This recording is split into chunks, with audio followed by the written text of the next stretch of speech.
My doctor told me 6 months ago. She sat across from me in that quiet examination room. She is young, 40, maybe 42. She chose her words carefully, the way I used to do with students. She said the cancer had spread in a way they could not stop, that we could treat the symptoms, but not the cause. That 6 months was an estimate, not a verdict, but an estimate made with experience. I drove home, parked in Catherine's driveway, sat in the car for 45 minutes, looking at her garden. She has roses along the fence, pink this time of year. I had never noticed them before. I thought, how many roses have I driven past without seeing? My name is Dorothy Sinclair. I am 89 years old. I taught English and literature for 34 years. I was married to James for 58. He died 4 years ago. And I have been given a horizon. Most people have horizons they cannot see. I can see mine. What I want to tell you today, and I am going to say this plainly, the way I say most things, is that the horizon changes everything. Not because of what it ends, but because of what it clarifies. I want to begin with something I have been thinking about for the 6 months since I was told. 89 years is a long life. I know that. I have said it to myself often. I say it when the fear comes in the night. You have had 89 years, Dorothy. That is a long life. And it is true, and it helps, but not entirely, because a long life is still a life you are living, and the news that it is ending is news that changes the quality of every moment that follows. I want to be honest about that, because I think people sometimes imagine that at 89 you should have made your peace, that death should feel like a natural completion. Some days it does. Some days I sit in this chair and the afternoon is quiet and the light is good and I think, I have had a full life. I have loved and been loved. I am ready. And then Catherine calls, and I hear her voice and I think, not yet, not yet. The first thing it clarified, I wasted an enormous amount of my life on what other people thought of me. Not consciously. No one does it consciously. But the choices I made in my 40s and 50s were shaped, at least in part, by a constant low-level awareness of how I was being perceived. The carefully chosen words, the composure I never let slip in public, the way I dressed for parent-teacher evenings, the way I never cried at funerals. I thought that was dignity. It was not dignity. It was distance. I kept everyone at precisely the length where they could admire me, but not really know me. And now, at 89, sitting with 6 months left, I am not thinking about whether anyone admired me. I am thinking about the people who knew me, and I realize there were fewer of them than I thought. The people who admired me, there were more of those. The people who actually knew me, who had been inside the real Dorothy Sinclair, and not the presented version, that is a smaller number. I think about that now. I think about what I was protecting, and from whom, and whether it was worth it. And from here, from this chair, with this horizon visible, the answer is very clear. It was not worth it. The protection was not protection. It was isolation dressed in good clothes. James always said I was the most fascinating person in any room, and the hardest to reach. He was right on both counts. The second thing, I believed I was too busy to rest. For decades, literally decades, not because there was not time, there was time. There is always more time than we admit. But I believed, and I held this belief very firmly, that resting was something you did when everything else was done. Everything is never done. I know that now. It took me 89 years. The irony is that I am resting a great deal now. Not by choice, by necessity. My body insists. And resting now, in the morning, in the afternoon, in the long, quiet evenings, I can feel what I was protecting myself from all those years. My own thoughts. When you are busy, you do not have to sit with yourself. When you are busy, there is always a reason why the difficult conversation can happen later. The apology can be made next week. The trip can happen next summer. The letter that has been sitting in a drawer since 2014 can be read when there is more time. There is never more time. There is only the time you have right now. I want to say something to the people who are reading this and who are in their 40s or 50s and who are very busy. I know you are busy. Your busyness is real. The demands on your time are real. I am not dismissing any of it. But I want you to ask yourself honestly, when is the last time you stopped? Not for a holiday where you checked your messages, not for a weekend that was filled with errands.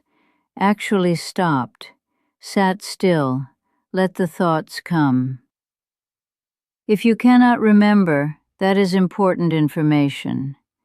The thoughts you are avoiding by staying busy will still be there at the end. I promise you. They do not go away. They wait.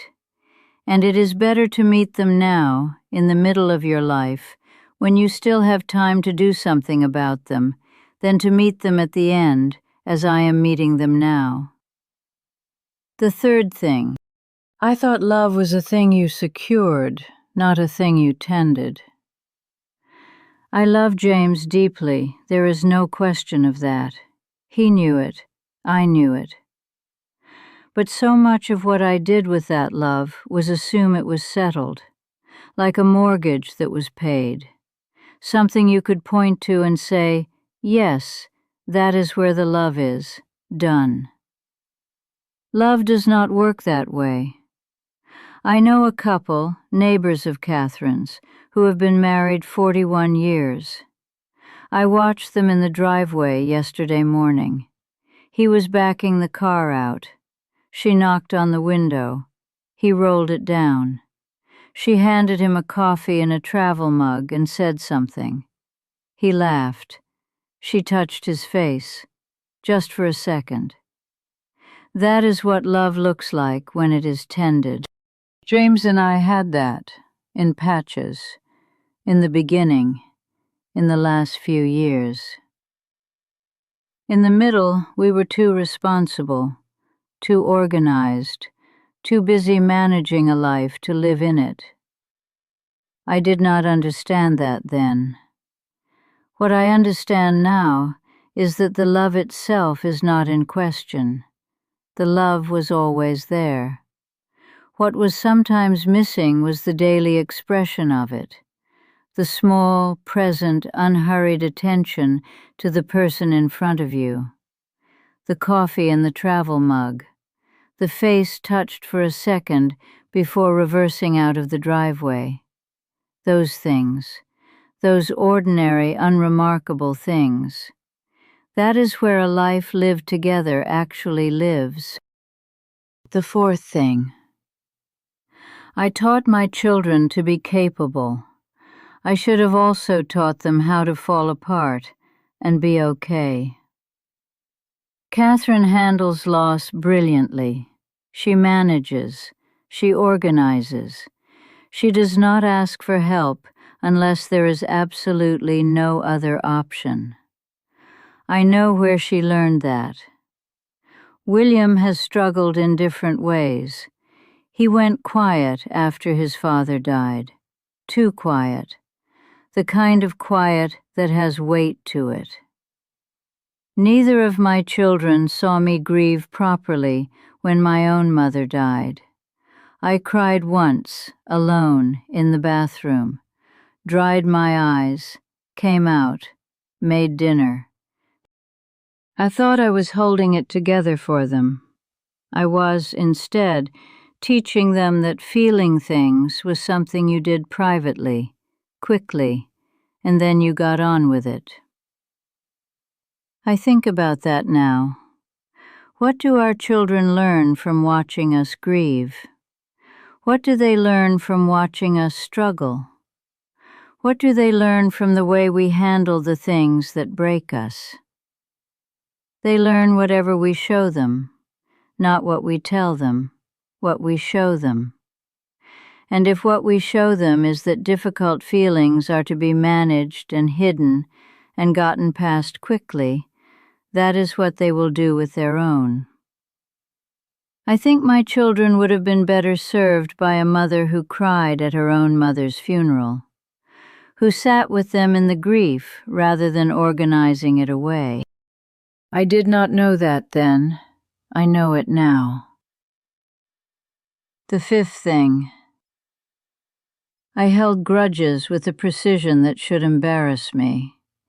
Not towards James, not towards the children. Towards a colleague at school, a woman named Brenda Marsh. She told me in 1979 that I was too rigid in my methods, in front of the head of department, without warning. I was furious. I remained furious, in a controlled, professional way, for 11 years. I said good morning. I attended the same meetings. I was entirely cordial. But I cut her out of anything that required warmth, and I held what she said like a small, sharp stone in my pocket, for 11 years. Brenda had a stroke in 1990 and left teaching.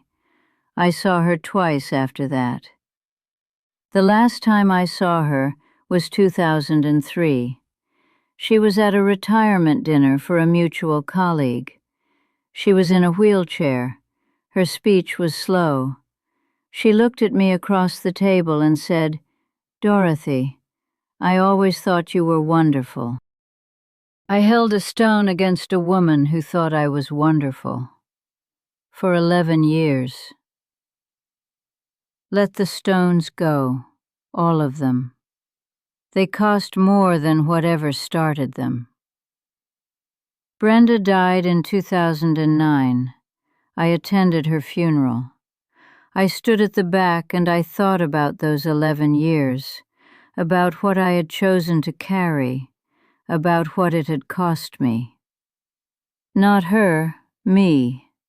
The person who carries the stone is the person affected by its weight, not the person the stone is meant for. I had given 11 years of my own energy to a grievance that Brenda had probably stopped thinking about within weeks. She thought I was wonderful, and I was carrying her in my pocket like something sharp. Drop the stones, whatever yours are. Drop them now. The sixth thing. I never asked for help until it was an emergency. This is the one I am least proud of, because it hurt people who wanted to be close to me. When you never ask for help, when you are always the one who manages, who holds together, who knows what to do, you are also quietly telling everyone around you, "I do not need you." I did need them, every single day. I just could not say it. Since James died, Catherine has been remarkable. groceries, appointments, sitting with me on evenings when the quiet gets too loud. I asked her once, about a year after James went, why she stayed so close. She said, "Because Dad asked me to, and because I think you needed someone to finally let you be the one who needed something." I sat with that for a long time. James always said telling the people you love what you need is an act of trust. He was right. He was right about most things. I wish I had told him that more often while I could. The not asking is not strength. I want to say that plainly. I spent decades believing it was. It is not. It is a refusal of intimacy, a way of keeping people at a manageable distance, of remaining in control by remaining ungiven. Real intimacy requires vulnerability. It requires the willingness to be the one who needs something, to be the one who says, "I am struggling. I cannot manage this alone. Will you sit with me?" That is not weakness.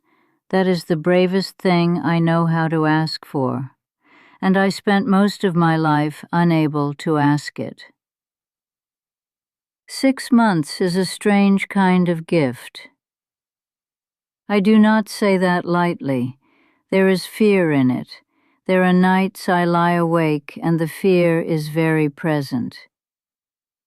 But there is also this. I know what I want to do with the time I have left.